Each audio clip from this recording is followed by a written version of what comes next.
நேர்களே, மேற்கு வங்க முதலமைச்சராக சுவேந்து அதிகாரி தற்பொழுது பதவியேற்றுக் கொண்டிருக்கிறார். விவரங்களோடு இணைகிறார் தலைமை செய்தி ஆசிரியர் கண்ணன். விவரங்கள்.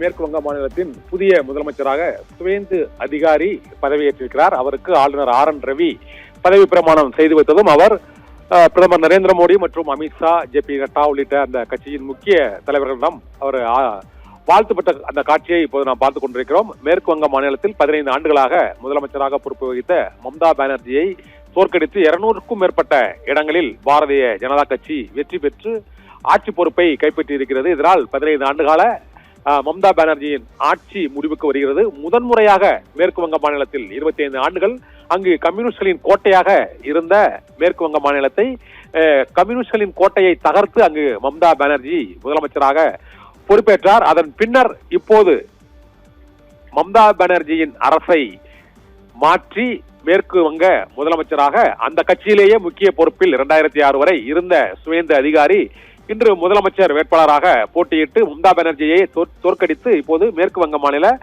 முதலமைச்சராக சுவேந்து அதிகாரி பொறுப்பேற்றிருக்கிறார். புதிய முதல் மந்திரியாக பதவியேற்கும் சுவேந்து அதிகாரி அவர் கொல்கத்தாவில் உள்ள ரவீந்திர பாரதி பல்கலைக்கழகத்தில் முதுகலை பட்டம் பெற்றவர். திரிணாமுல் காங்கிரஸ் கட்சியில் மம்தா பானர்ஜிக்கு அடுத்த இடத்தில் இருந்தவர். போக்குவரத்து மற்றும் சுற்றுச்சூழல் துறை அமைச்சராக மம்தா பானர்ஜியின் திரிணாமுல் காங்கிரஸ் அரசில் பொறுப்பு வைத்தவர்.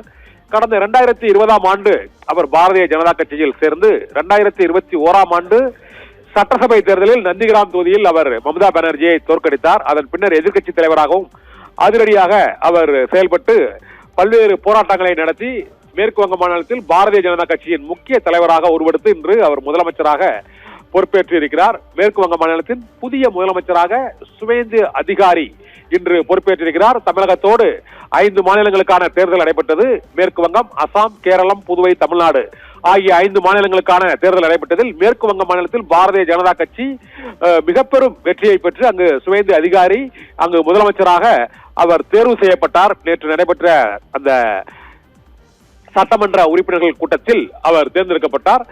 இந்த சூழ்நிலையில் கட்சியின் மூத்த தலைவர்களான திலீப் கோஷ் மற்றும் சமீத் பட்டாச்சாரியா ஆகியோருக்கு துணை முதலமைச்சர் பதவியும் 2 துணை முதலமைச்சர்கள் அவர்களும் பதவியேற்கும் நிகழ்ச்சி இப்போது நடைபெற்று வருகிறது. சுவேந்து அதிகாரி காவி உடை அணிந்து பாரதிய ஜனதா கட்சியின் மிக முக்கிய தலைவராக உருவெடுத்துள்ள மேற்கு வங்க மாநிலத்தில் அவர் முதலமைச்சராக பொறுப்பு வகித்திருக்கிறார். இப்போது மேற்கு வங்க மாநிலத்தின் முதலமைச்சராக பொறுப்பு வைத்துள்ள சுவேந்து அதிகாரி 15 ஆண்டு காலமாக அங்கு ஆட்சி பொறுப்பில் இருந்த திரிணாமுல் காங்கிரஸ் கட்சியை தோற்கடித்து இந்த பொறுப்பை அவர் வகித்திருக்கிறார். 5 மாநிலங்களில் முதல் முறையாக மேற்கு வங்க மாநிலத்தில் முதலமைச்சர் பதவியேற்கும் விழா என்று பிரதமர் நரேந்திர மோடி பங்கேற்க நடைபெற்றிருக்கிறது. இதைத் தொடர்ந்து மற்றும் கேரளா, அசாம், புதுவை ஆகிய மாநிலங்களிலும் புதிய முதலமைச்சர்கள் தேர்ந்தெடுக்கப்பட இருக்கிறார்கள்.